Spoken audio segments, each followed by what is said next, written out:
HRTC pensioner कल्याण संगठन मंडी की मासिक बैठक में समय पर पेंशन न मिलने से कर्मचारियों में सरकार के खिलाफ भारी रोष देखने को मिला।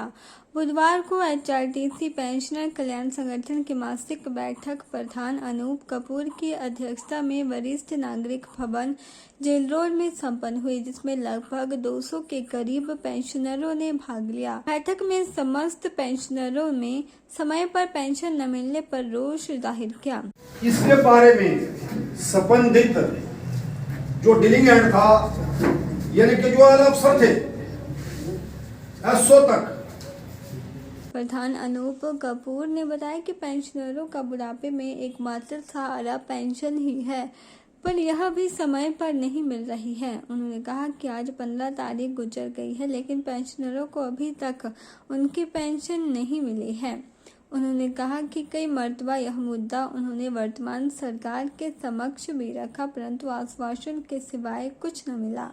उन्होंने कड़े शब्दों में चेतावनी देते हुए कहा कि अगर पेंशनरों को समय पर पेंशन नहीं दी गई तो फिर उन्हें भी सड़कों पर उतर कर आंदोलन का रुख अपनाना पड़ेगा। आज मंडी क्षेत्र के जितने भी पेंशन साथी हैं वो इकट्ठे हुए हैं और आज की बैठक का प्रमुख मुद्दा सरकार द्वारा फिर वही पुराना भेदभाव।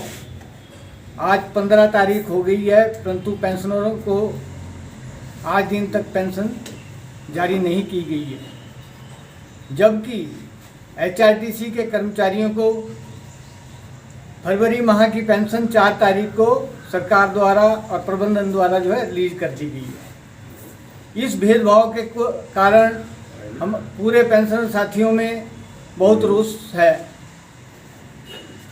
इस विषय में माननीय उप मुख्यमंत्री एवं परिवहन मंत्री श्री मुकेश अग्निहोत्री जी ने हमारे प्रतिनिधियों के साथ शिमला में एक आश्वासन दिया था कि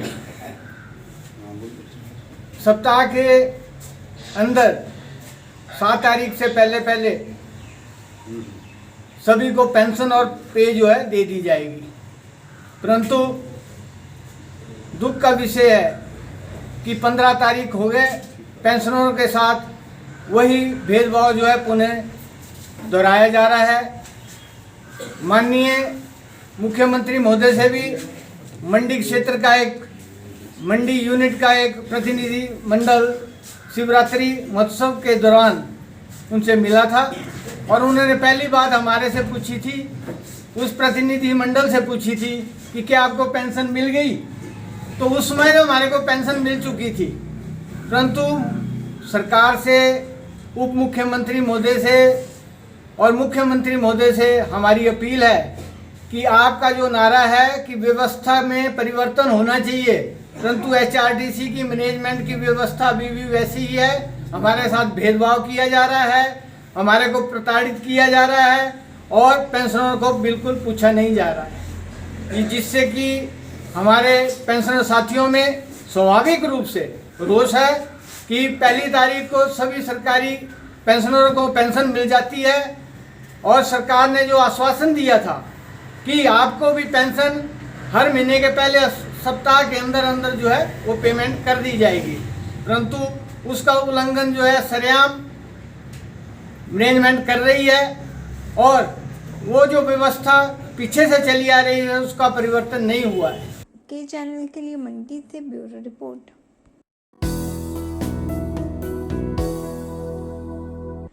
जिला कुल्लू के उपमंडल बंजार की तीर्थन घाटी शाही रोपा के सभागार में ग्रेट हिमालय नेशनल पार्क प्रबंधन द्वारा आजादी का अमृत महोत्सव कार्यक्रम के अंतर्गत हितधारकों के लिए औषधीय पौधों की खेती एवं संरक्षण पर 2 दिवसीय कार्यशाला का आयोजन किया गया। इस कार्यक्रम में जिला कुल्लू के 40 प्रगतिशील किसानों और 8 वन रक्षकों ने हिस्सा लिया। सोमवार को इस 2 दिवसीय प्रशिक्षण शिविर का आगाज हुआ था, जिसका आज समापन हो गया। इस शिविर के शुभारंभ के अवसर पर हिमालयन अनुसंधान ग्रुप शिमला के निदेशक डॉक्टर लाल सिंह बतौर मुख्य अतिथि उपस्थित रहे। वहीं अंतिम DCF वन्य प्राणी विंग कुल्लू LC वंदना द्वारा सभी प्रतिभागियों को प्रमाण पत्र वितरण करके इस कार्यक्रम का समापन किया गया।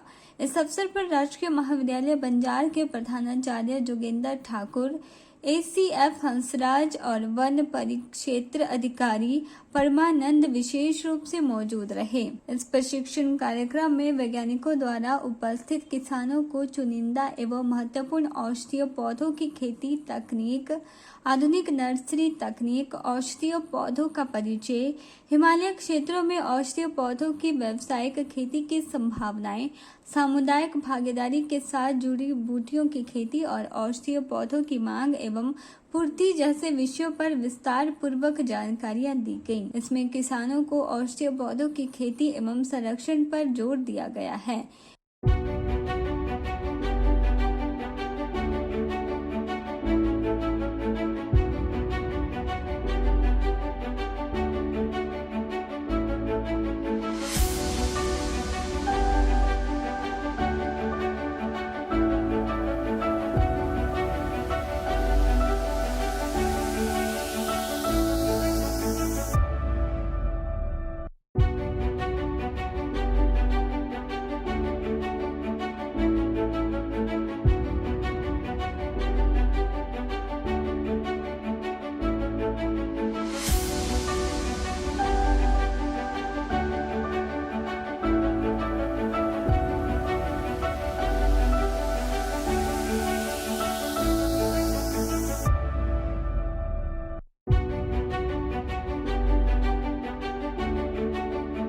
इस 2 दिवसीय प्रशिक्षण के दौरान डॉक्टर लाल सिंह, निदेशक हिमालयन रिसर्च ग्रुप शिमला के प्रतिभागियों को रखाल उगाने की विधि और चिरायता के औषधीय गुण और इससे बने उत्पाद पर जानकारी साझा की गई है। वैज्ञानिकों ने किसानों को बताया कि जंगली जड़ी बूटियों भारत में हमेशा से औषधि का प्रमुख स्रोत रही हैं, इसलिए विलुप्त हो रही उपयोगी जड़ी बूटियों को खेती के तहत लाए जाने की आवश्यकता है।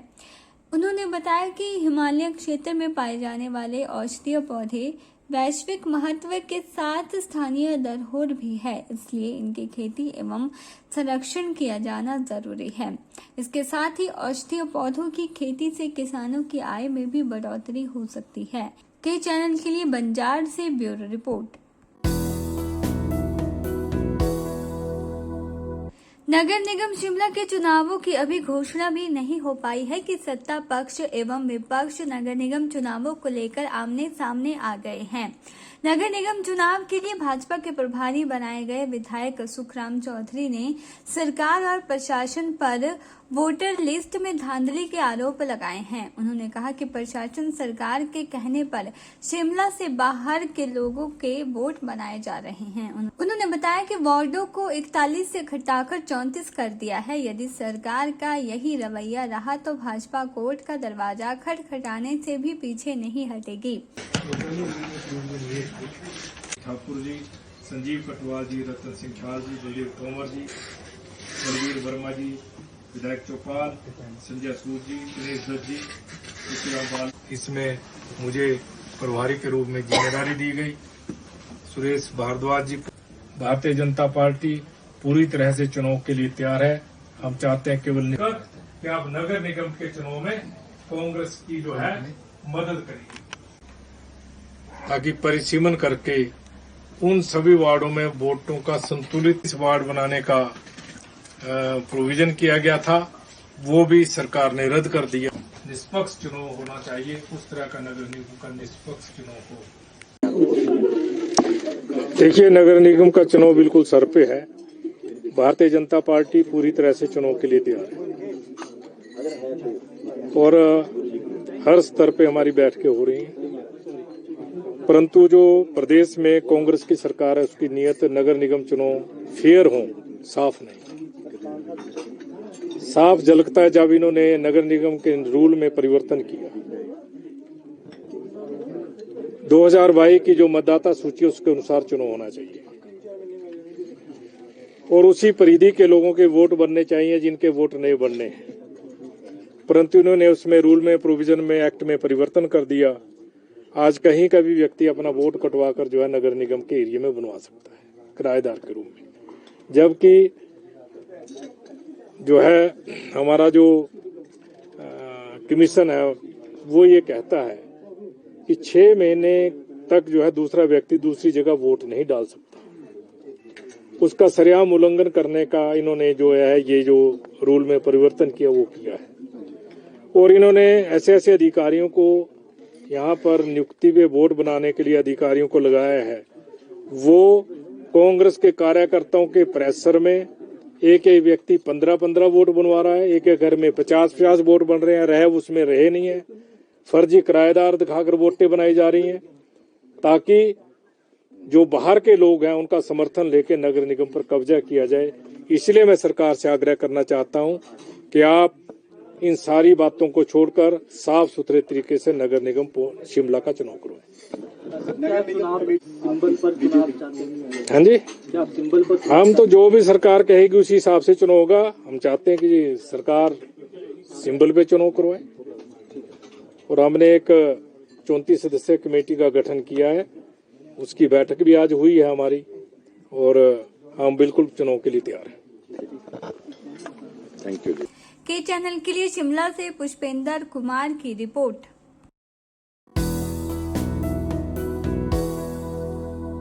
विधानसभा के बजट सत्र के दूसरे दिन भी विपक्ष ने सदन में हंगामा किया। प्रश्नकाल शुरू होने से पहले विपक्ष ने संस्थानों को बंद करने के निर्णय का विरोध किया। हिमाचल प्रदेश में संस्थानों को डिनोटिफाई करने के मुद्दे पर स्थगन प्रस्ताव पर चर्चा मांगी गई। नियम 67 के तहत काम रोको प्रस्ताव को अध्यक्ष ने मंजूरी दी, जिसके बाद सदन में डिनोटिफाई किए संस्थानों को लेकर चर्चा जारी है। सीएम ने स्थगन प्रस्ताव को गैर जरूरी बताकर विपक्ष पर निशाना साधा है।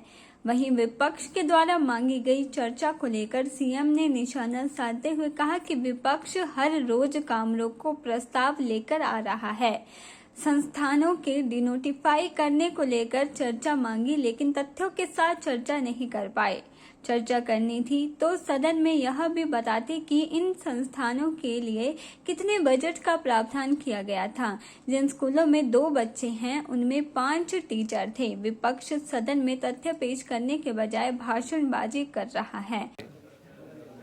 चंबा डिस्ट्रिक्ट में होली में 2.5 करोड़ की लागत से 2 महीने के अंदर वैली ब्रिज बनाया है। ये व्यवस्था परिवर्तन है, तो उसका भी शुभारंभ हमने अभी वीडियो कॉन्फ्रेंसिंग के द्वारा किया।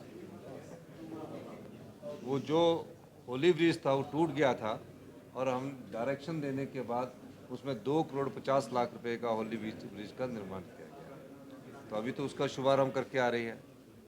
और दूसरा जो आपका सवाल है, हमने कहा कि चर्चा होनी चाहिए, तो नियम 67 के कारण जो बार बार ये काम रोको प्रस्ताव लाते हैं, हम चाहते हैं कि उसमें सार्थक चर्चा हो। लेकिन मुझे लगता है कि भाषण के अलावा अभी तक जिन भी वक्ताओं ने भारतीय जनता पार्टी के बात बोला है, उसमें कोई तर्क के साथ अपनी बात नहीं रखी है। कोई अपने को जस्टिफाई भी नहीं कर पा रहे हैं कि कौन सा संस्थान कहाँ खुलना चाहिए। मैं चाहूँगा कि लंच के बाद जस्टिफाई करें अपनी बात को कि यहाँ स्कूल खुलना चाहिए, यहाँ डिस्पेंसरी होनी चाहिए, यहाँ ये होना चाहिए। उन सब बातों को जस्टिफाई करें। हम तो पहले कह चुके हैं नीड बेस जब होगा तो उसको खोलेंगे। लेकिन जब इनके विधायक जो चर्चा लाए हैं नियम 67 के तहत काम रोको में, और अपनी बात कहने के लिए भाषण में ज़्यादा विश्वास करते हैं, तो भाषण के द्वारा तो प्रशासनिक फैसले नहीं लिए जाते ना, तर्क के आधार पर, डिस्टेंस के आधार पर फैसले लिए जाते हैं। अभी चर्चा चालू है, और चर्चा में मैं चाहूँगा कि भारतीय जनता पार्टी के सभी विधायक खुल बोले और तर्क के साथ। के चैनल के लिए शिमला से पुष्पेंद्र कुमार की रिपोर्ट।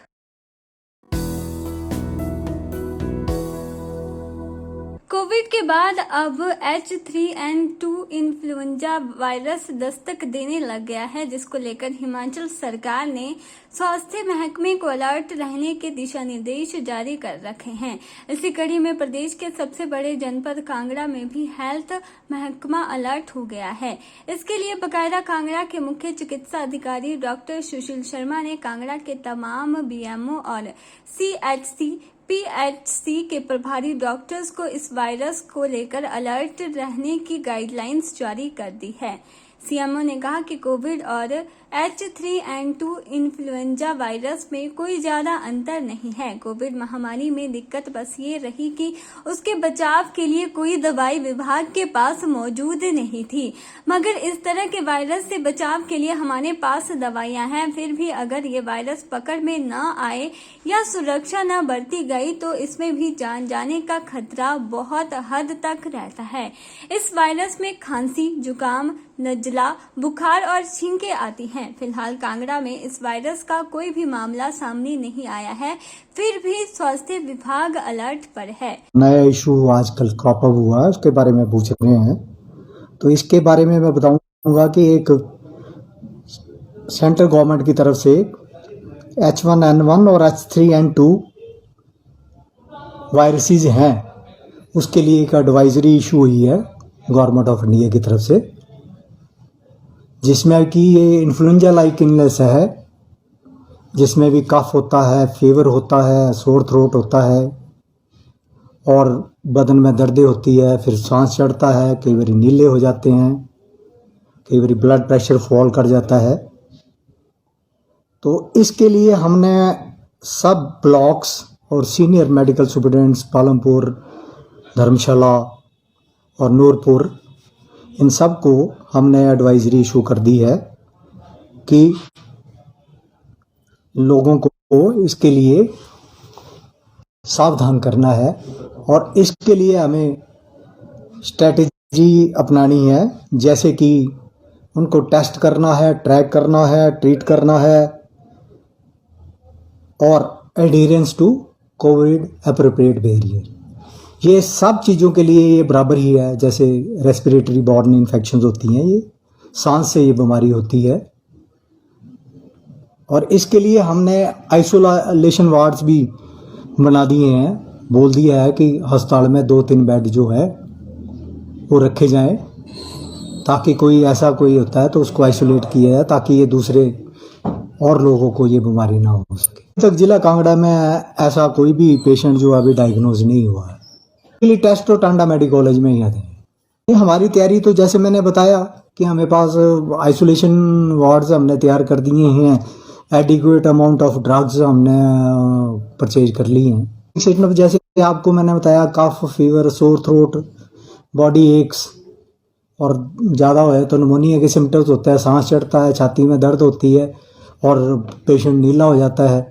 इसमें अभी तक कोई वैक्सीनेशन आई नहीं है। कोविड को लिए तो अलग थी, कोविड अलग बीमारी है, ये जो है ये अलग बीमारी है। के चैनल के लिए धर्मशाला से ब्यूरो रिपोर्ट।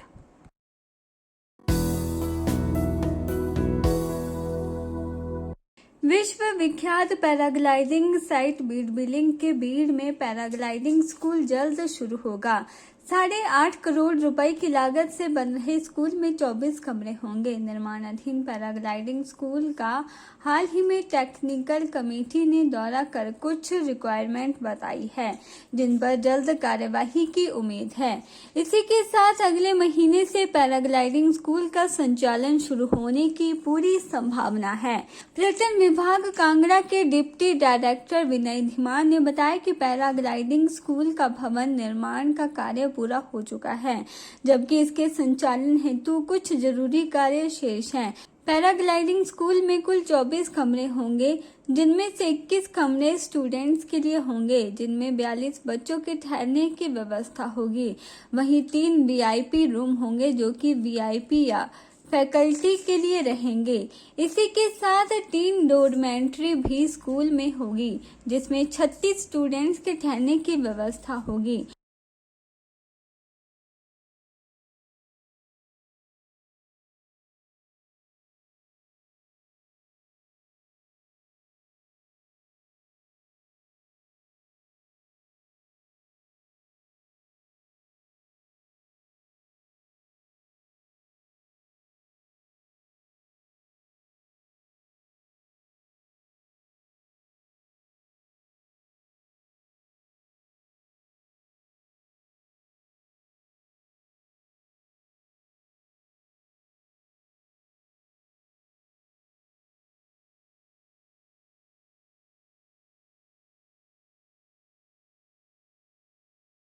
बीड में पैराग्लाइडिंग स्कूल जो कि निर्माणाधीन है, लगभग 8.5 करोड़ की लागत से बनाया जा रहा है और उम्मीद कर रहे हैं कि अप्रैल महीने में ये जो स्कूल है ये फंक्शनल हो जाएगा।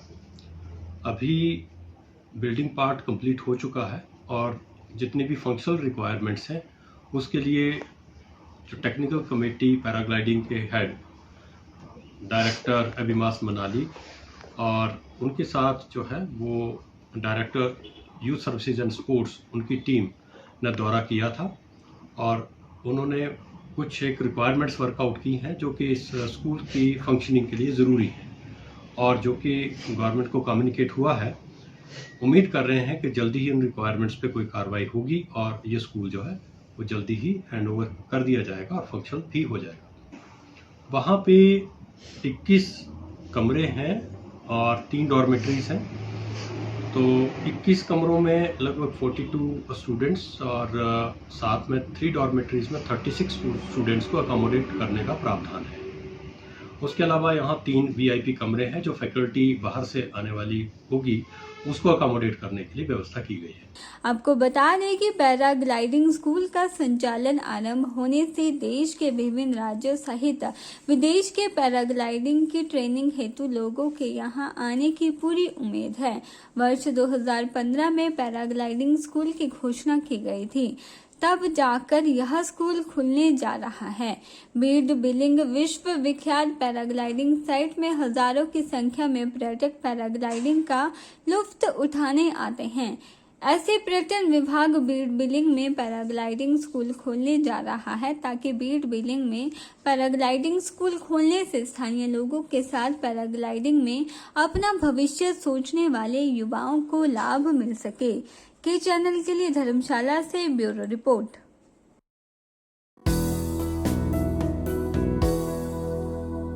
गांधी भवन मैनेजमेंट सोसाइटी द्वारा गांधी भवन में निशुल्क नेत्र जांच शिविर भानु अस्पताल के सौजन्य से आयोजित किया गया, जिसमें शहर के लोगों ने बढ़ चढ़कर भाग लेकर अपनी आंखों की निशुल्क जांच करवाई और लोगों को निशुल्क दवाइयां भी उपलब्ध करवाई गई। इस शिविर में शिमला से आए विशेषज्ञ डॉक्टर कुसुम भानु ने मरीजों के नेत्र की निशुल्क जांच कर उन्हें जागरूक भी किया ताकि लोग अपनी आंखों की सही ढंग से देखभाल कर सके।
आज गांधी भवन मैनेजमेंट द्वारा स्वामी पूर्णानंद मेमोरियल हॉस्पिटल में भानु हॉस्पिटल के सौजन्य से एक निःशुल्क आई कैंप का आयोजन किया जा रहा है और काफ़ी लोग, काफ़ी शहर के लोग और एडजेसेंट लोग यहाँ पे आ रहे हैं। दवाइयाँ निःशुल्क वितरित की जा रही हैं और लोगों के सहायतार्थ जो है इस कैंप का आयोजन किया जा रहा है। समय समय पर मैनेजमेंट द्वारा और मेमोरियल अस्पताल द्वारा इस प्रकार की एक्टिविटीज़ की जाती है। पहले यहाँ पे BMD का कैंप ऑर्गेनाइज किया गया। अब भानु हॉस्पिटल के सौजन्य से, जिसमें डॉक्टर कुसुम भानु जी हैं जो MBBS MS हैं IGMC शिमला से, वो लोगों के आइज़ को चेक कर रही हैं, उनको निःशुल्क जो है दवाइयों का वितरण कर रही हैं और जो अन्य समस्याएं हैं उनके बारे में उनको बताया जा रहा है। तो हमारा सभी से आग्रह है कि ये कैंप सवेरे 10:30 बजे से 3:30 बजे तक चला हुआ है। ज़्यादा से ज़्यादा लोग आकर इसमें भागीदारी सुनिश्चित करें और इस सेवा का लाभ उठाएं। के चैनल के लिए मंडी से ब्यूरो रिपोर्ट।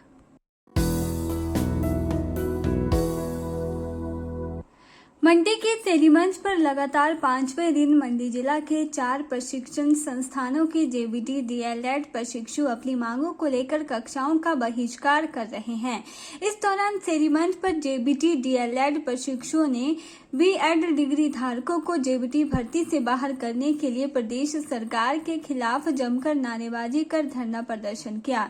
इस दौरान करिश्मा कॉलेज के छात्र हिमांशु और जागृति कॉलेज की छात्रा साक्षी शर्मा ने बताया कि वर्तमान में प्रदेश भर में प्रारंभिक जिला शिक्षा उपनिदेशक कार्यालयों की ओर से शुरू की गई JBT बैच वाइज भर्ती में B.Ed डिग्री धारकों को शामिल किया जा रहा है, जो कि गलत है और JBT DLED डिप्लोमा करने वालों के साथ अन्याय है। उन्होंने बताया कि इसका विरोध प्रदेश के सभी DLED शिक्षण प्रशिक्षण संस्थानों के प्रशिक्षु कक्षाओं का बहिष्कार करके कर रहे हैं। उन्होंने बताया कि जिस प्रकार से वर्तमान में JBT बैच वाइज भर्ती में B.Ed उम्मीदवारों को मौका दिया जा रहा है, वो JBT के हकों की अनदेखी के अलावा कुछ भी नहीं है, क्योंकि जब माननीय उच्च न्यायालय में भी यह मामला लंबित है और साथ ही यह मामला अभी माननीय सर्वोच्च न्यायालय में भी विचाराधीन है और जिसका परिणाम कभी भी आ सकता है, फिर भी इस भर्ती में यह जल्दबाजी किस बात के लिए की जा रही है। उन्होंने कहा कि JBT DLED प्रशिक्षित बेरोजगार संघ प्रदेश सरकार से मांग करता है कि सर्वोच्च न्यायालय के अंतिम फैसले तक शिक्षा विभाग को निर्देश दिए जाए कि JBT बैच वाइज भर्ती में B.Ed डिग्री धारकों को शामिल न किया जाए। जी, हमारा सरकार से यही कहना है कि हम पिछले 5 दिनों से लगातार धरने पर बैठे हैं और धरने पर बैठने का हमारा एक ही जो मकसद है वो ये है कि जो हमारी मांगे हैं, जिनको लेकर हमने पिछले कल भी माननीय मुख्यमंत्री जी को ज्ञापन सौंपा है, तो उनसे हमारी यही मांगे है कि जो B.Ed और JBT का जो मसला हालांकि सुप्रीम कोर्ट में अभी माननीय सुप्रीम कोर्ट में लंबित पड़ा है, फिर भी वो जो है B.Ed धारकों को या डिग्री धारकों को जो हमारी पहले उन्होंने नवंबर महीने में पिछले साल भी उनको जो है बैच वाइज प्रक्रिया में इस बार ले रहे हैं और पिछली बार उनको टेट के लिए एलिजिबल किया था। उस टाइम भी हमने धरना प्रदर्शन किया था। हम सारे जितने भी कॉलेज मंडी डिस्ट्रिक्ट के वो उस टाइम भी आए थे और आज भी आए हैं। तो हमारा यही कहना है कि माननीय CM साहब से कि अपना जो है बच्चों के हक में अपना जो फेवर दिखाए और ये जो रोष कर रहे हैं इसका दायित्व अपने ऊपर ना लेके जो शिक्षा विभाग को भी है इस बारे में बता दें कि जो बच्चों के साथ नाइंसाफ़ी हो रही है वो जायज़ नहीं है और बच्चे साथ बैठने वाले नहीं हैं। यहाँ पे जितने भी आए हैं अपना घर बार छोड़ के आए हैं।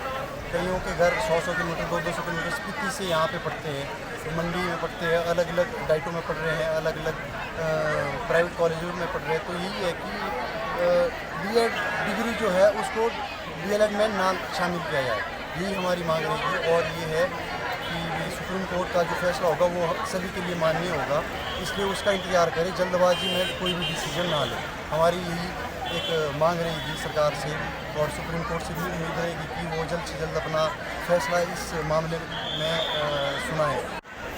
मैं साक्षी शर्मा जागृति कॉलेज की प्रशिक्षु हूँ। तो मेरी सरकार से कहना है कि जो भी B.Ed वालों को JBT की बैच वाइज भर्ती में इंक्लूड किया जा रहा है वो ना करें। हम 5 दिन से यहाँ पे धरना प्रदर्शन कर रहे हैं। तो मेरी सरकार से ये मांग रहती है कि JBT वालों को JBT वाले का हक मिले और B.Ed वालों को JBT की बैच वाइज भर्ती से बाहर किया जाए। के चैनल के लिए मंडी से ब्यूरो रिपोर्ट।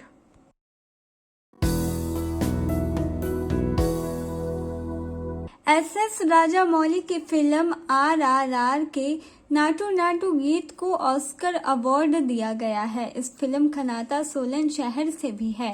फिल्म में बाल कलाकार के रूप में ट्विंकल शर्मा ने काम किया है। वहीं ट्विंकल शर्मा ने के चैनल की टीम से बातचीत करते हुए कहा कि यह पूरे देश के लिए गौरव की बात है कि ऑस्कर अवार्ड में भारत को किसी फिल्म को वर्षों बाद अवार्ड मिला है।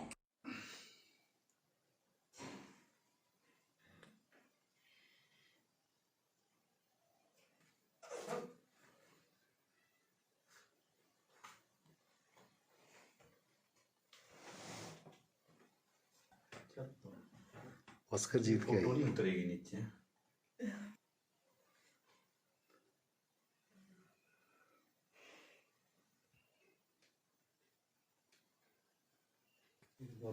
ट्विंकल शर्मा की मेरी बड़े पर्दे पर रिलीज होने वाली फिल्म थी। एस राजामौली हमेशा से बेहतरीन फिल्मों के निर्माण के लिए जाने जाते हैं। इस बार फिल्म से उन्होंने साबित कर दिया है कि वह बेहतरीन निर्देशक व निर्माता है। उनकी वजह से ही उन्हें इस फिल्म में काम करने का मौका मिला था। हेलो एवरीवन, मेरा नाम है ट्विंकल शर्मा और अभी RRR जिस मूवी में मैंने मल्ली का रोल प्ले किया है, उस मूवी का जो नाटू नाटू सॉन्ग है उसको ऑस्कर अवार्ड मिला है।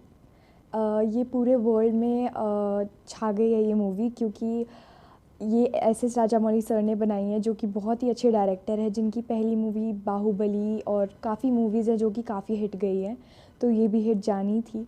और मेरा भी इसमें एक किरदार है मल्ली का, जो कि आप सबने देखा होगा, क्योंकि ये बहुत ही अच्छी मूवी है, जो कि काफ़ी ज़्यादा, जिसने 1200 करोड़ कमाए हैं, जो कि किसी भी मूवी के लिए कोई आसान बात नहीं है। और ये पूरे वर्ल्ड में काफ़ी ज़्यादा ही बहुत ज़्यादा इसके फ़ैन्स हैं RRR के, और मुझे भी काफ़ी सपोर्ट मिला है और मुझे बहुत ही प्राउड फील हो रहा है कि मैं इस मूवी में हूँ और राजामौली सर ने मुझे इतना बड़ा मौका दिया है इसमें काम करने के लिए, क्योंकि ये मेरे लिए सोचना भी बहुत बड़ी बात है और मेरी पहली मूवी है जिसने ऑस्कर ले लिया है, तो ये तो बहुत ही बड़ी बात है, तो मैं बहुत ज़्यादा खुश हूँ। वहीं ट्विंकल शर्मा की माता रीता शर्मा ने खुशी व्यक्त करते हुए कहा कि उन्होंने कभी सोचा भी नहीं था कि उनकी बेटी एक ऐसी फिल्म में काम करने जा रही है जिसे ऑस्कर अवार्ड मिलेगा। यह उनके लिए गौरव का पल है। भारत की फिल्म RRR के एक गीत को ऑस्कर अवार्ड मिलना बड़ी बात है। इस फिल्म में उनकी बेटी का भले ही छोटा सा किरदार है, लेकिन इसी के आधार पर पूरी फिल्म की कहानी लिखी गई है। ट्विंकल ने इस फिल्म में बेहतरीन काम करने का प्रयास किया है और पूरे देश के लोगों ने ट्विंकल के काम की सराहना की है। के चैनल के लिए सोलन से अमरप्रीत सिंह की रिपोर्ट।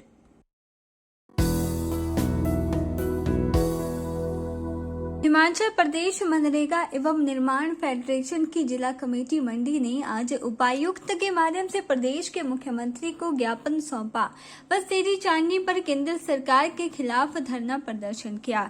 इस दौरान नौजवान सभा के राज्य अध्यक्ष सुरेश सरवाल ने कहा कि मनरेगा मजदूरों की जो सुविधाएं कल्याण बोर्ड के माध्यम से पहले दी जाती थी उन्हें बहाल किया जाए और कांग्रेस के चुनावी घोषणा पत्र में किए गए वादे के अनुसार मनरेगा मजदूरों को 350 रुपए न्यूनतम दिहाड़ी दी जाए। इसके साथ ही कमेटी सदस्यों ने भी मांग की है कि मनरेगा में ऑनलाइन हाजिरी व 20 कार्यों की शर्त हटाई जाए और साथ ही मनरेगा कार्यों की असेसमेंट के लिए अलग मापदंड निर्धारित किया जाए।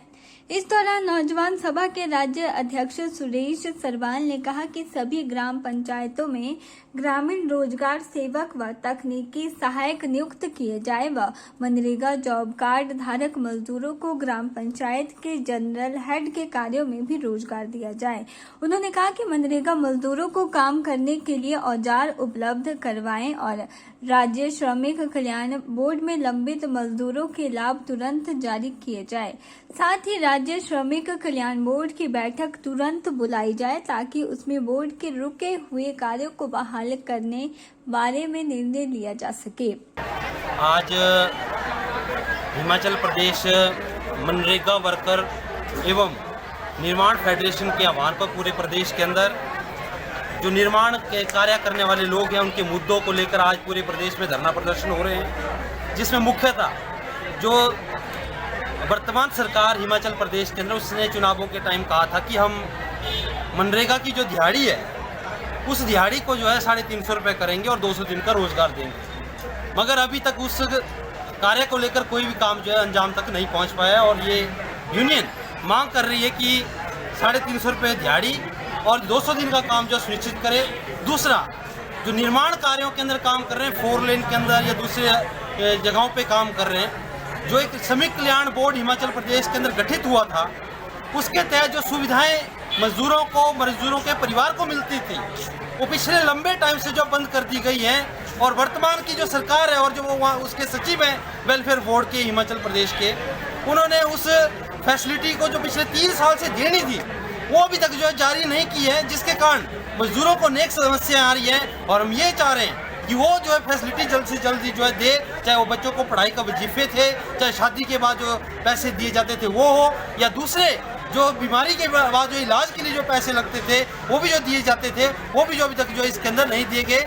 इसके साथ साथ जो आज मनरेगा को ख़त्म करने की साजिश हो रही है केंद्र सरकार के द्वारा, लगातार बजट के अंदर कटौती की जा रही है और लगातार जो असेसमेंट के नाम पे कटौती की जा रही है, या जो ऑनलाइन हाजिरी के नाम पे 20 काम एक साथ लागू करने के लिए वो जो बात कह रहे हैं, इस चीज़ को जो है मनरेगा फेडरेशन और निर्माण मजदूर यूनियन कतई बर्दाश्त नहीं करेगी। और ये बात को मानती है कि हिमाचल प्रदेश के अंदर जो है वो 20 कामों की शर्त को हटाया जाए, ऑनलाइन हाजिरी की शर्त को भी हटाया जाए, क्योंकि हिमाचल प्रदेश एक पहाड़ी क्षेत्र है। उस पहाड़ी क्षेत्र के अंदर जो है बहुत सारी जगह सिग्नल नहीं है, इस कारण जो समस्याएं जिन्हों देखने के अंदर मिल रही है। मनरेगा फेडरेशन का भी यही मानना है कि इस ऑनलाइन हाजिरी सिस्टम को ख़त्म करके जो ये करे। अगर सरकार जो हमारे मांगे हैं, आज हम जो है उपायुक्त के माध्यम से प्रदेश के चीफ मिनिस्टर को भी जो ज्ञापन सौंपेंगे, जिसमें हम मांग करेंगे ये जो सारी मांगे उसको हम उसके अंदर रखेंगे। अगर सरकार नहीं करती है तो आने वाले टाइम के अंदर जो है और ज़्यादा मजबूत जो आंदोलन होगा। और उसके साथ जो 5 अप्रैल को किसान मजदूर की रैली इन्हीं मांगों को लेकर दिल्ली के अंदर हो रही है। मिनिमम 50,000 मजदूर हिमाचल प्रदेश से, मजदूर किसान भी हिमाचल प्रदेश से जो दिल्ली कूच कर रहा है। के चैनल के लिए मंडी से ब्यूरो रिपोर्ट।